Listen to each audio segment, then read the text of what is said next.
श्री भोगेश्वर महादेव मंदिर बार्शी। आपण आलो आहोत आज भोगेश्वरी मंदिर बार्शी या ठिकाणी। आज श्रावण महिन्यातील पहिलाच सोमवार आहे।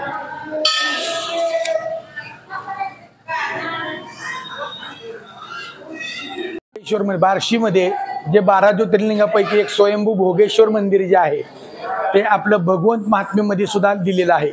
या भोगेश्वर मंदिराची माहिती अशी आहे की श्रावण शुद्ध पंचमीला हा श्रावण शुद्ध पंचमी नागपंचमी या दिवशी याचा पूर्ण तीर्थ स्नान जर केलं ह्या मंदिरात तर त्या माणसाला पूर्ण अनुष्ठान जर केलं या मंदिरात तो सगळ्या संकटातून मुक्त होतो, त्याला संतती प्राप्त होते, त्याला पूर्ण म्हणजे असे नाही ते सर्पभय कुठलं राहत नाही, कुठल्या गोष्टी अशा त्रासदायक राहत नाही, कुठल्या असं मनाला कुठलाही राहत नाही। अमृतवाणी योग हा आता सोमवार जो आलेला आहे तो 11 वर्षातनं पूर्ण सोमवार आलेला आहे।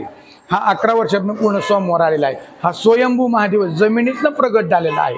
हा ब्रह्मांडात जेवढे सर्प आहेत जेवढेही आहेत त्याचा एक झालेला स्वयंभू भोगेश्वर मंदिर हे बार्शी शहरामध्ये भोगेश्वर आणि उत्तरेश्वर भगवंत महात्म्यामध्ये 11व्या अध्यायामध्ये याचं कथा दिलेली आहे।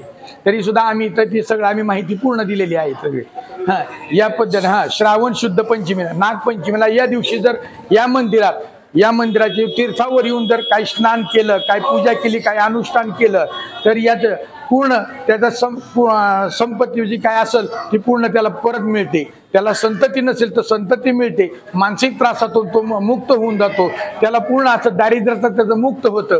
असं ह्या मंदिराचं असं अनुष्ठान फळ मिळत आहे, आख्यायिका आहे। आम्ही आजपर्यंत आमच्या आता 4थी पिढी आहे, त्याच्यामुळे मी संतोष महाराज भोगेश्वर मंदिर तिथं माझे वडील बसलेले आहेत, तर ते वडील रामलिंग मल्कार्जुन परणकर, त्यांच्यानंतर मी संतोष रामलिंग परणकर असं पुजारी म्हणून आम्ही सेवा करत आलेलो आहे आतापर्यंत।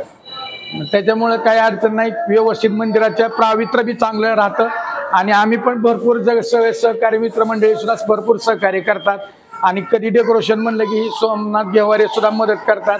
अशा पद्धतीने सगळे मिळून आम्ही आनंद इथे साजरा करतो। हा श्रावण महिन्यातला